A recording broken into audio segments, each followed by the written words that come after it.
കുമാര നിൽക്കൂ.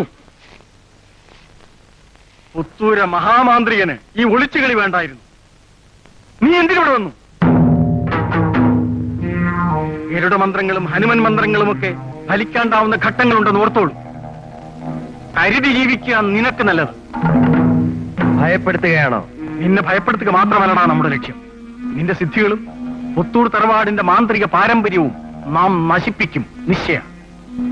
ഗരുഡ സേവ ഒഴികെയുള്ള കർമ്മങ്ങൾ അനുഷ്ഠിക്കാണ്ടിരുന്നാൽ നോം നിന്നെ വെറുതെ വിട്ടേക്കാം. എന്തു പറയണോ? എടാ ചൂരക്കാട്ട് പട്ടേരി, നീ നോക്കിക്കോ. നിന്റെ ദുർദേവതകളെ മുഴുവൻ ഞാൻ ബന്ധിക്കും. നിന്നെ ഞാൻ ഭ്രാന്തനാക്കും. എന്റെ പിതൃക്കളാണ് സത്യം.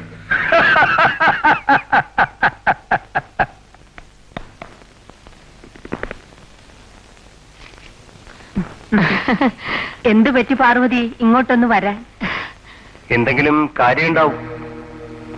കാര്യം ഉണ്ടായിട്ട് തന്നെയാ വന്നത്. കൊട്ടാരത്തിന്റെ കാര്യം. കൊട്ടാരത്തിന്റെ കാര്യം പറയാൻ നീ ആരാ? തറവാട്ട് മാന്ത്രികൻ മാത്രമാ കൊട്ടാരത്തിന്റെ അധികാരി. നിങ്ങൾ തമ്മിൽ വഴക്കിടാതെ കുട്ടികളെ. കാര്യം എന്താണെന്ന് പറയൂ ശേഖരൻ. പപ്പുവമ്മാവന്റെ കാലം മുതൽ കൊട്ടാരത്തിലെ പൂജകളും അടിയന്തരങ്ങളും നേരാവണ്ണം നടക്കുന്നില്ല.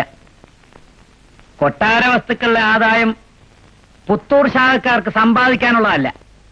ഇന്നു മുതലുള്ള ആദായം കളീക്കൽ ശാഖയ്ക്ക് വിട്ടുതന്നേക്കാം. എന്താ നീ എന്നെ പരിഹസിക്കുകയാണോ? കൊട്ടാര വസ്തുക്കൾ തറവാടിന്റെ പൊതുമുതല. വഴക്കിടാനാണോ ശേഖര നമ്മളിവിടെ വന്നത്? അമ്മ വരൂ. ഒരു മഹാമാന്ത്രികൻ. ഇവനെ മര്യാദ പഠിപ്പിക്കാൻ മറ്റു മാർഗമുണ്ടോന്ന് ഞാൻ എന്നെ മര്യാദ പഠിപ്പിക്കാൻ നീയല്ല, നിന്റെ അച്ഛനോടല്ലോ വൈരമന മാധവം പറ്റി. അയാൾ കുഴി നെയ്തിട്ടൊന്നും നടക്കില്ല. നീ ഒന്ന് അടങ്ങ്.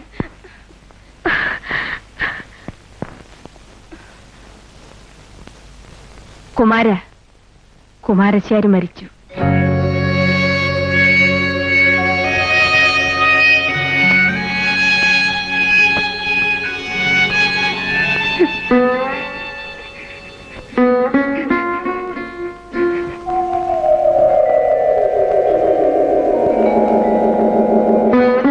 എനിക്ക് വലിവ് കൂടുതലാണ് അമ്മച്ചി.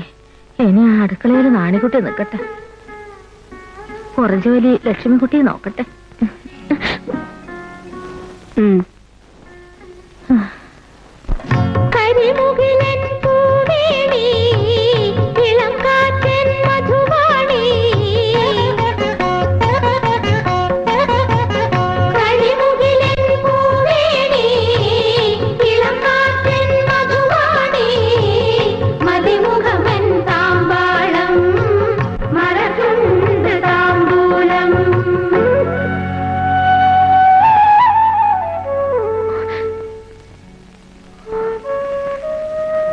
നശിപ്പിച്ചു എന്റെ അനിയത്തി ലക്ഷ്മിക്കുട്ടി.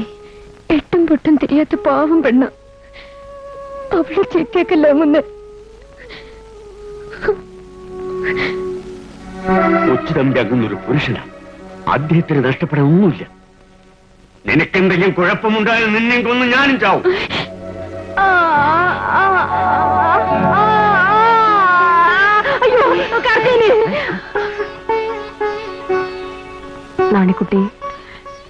നാണിക്കുട്ടി, പുലകുളി കഴിഞ്ഞാൽ ഉടനെ നീ അങ്ങ് വരുമെന്നാ ഞാൻ നനച്ചത്. എന്റെ അമ്മയ്ക്ക് തീരെ വയ്യ അമ്മച്ചി. അമ്മയെ നോക്കാൻ ഞാനേ ഉള്ളൂ. അതോർത്ത് നീ വിഷമിക്കണ്ട. കാർത്തേനിയും അങ്ങോട്ട് പോരട്ടെ. വേണ്ടായേ, ഞങ്ങൾക്ക് പുത്തൂരെ ചേവകം മതിയായേ.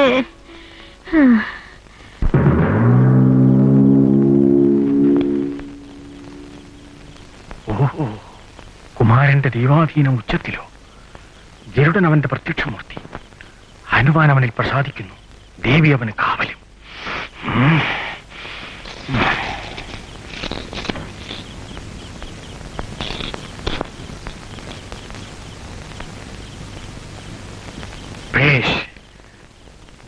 ഒരു യക്ഷി അവനിൽ അനുരക്തയാണ്. അവന്റെ ബ്രഹ്മചര്യം നശിച്ചാൽ യക്ഷി അവനെ പിടികൂടും.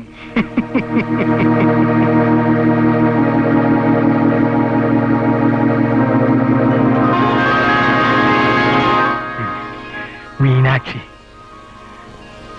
നീ അവന്റെ പഴയ ആളല്ലേ? നീ നിരീച്ചാൽ അവനെ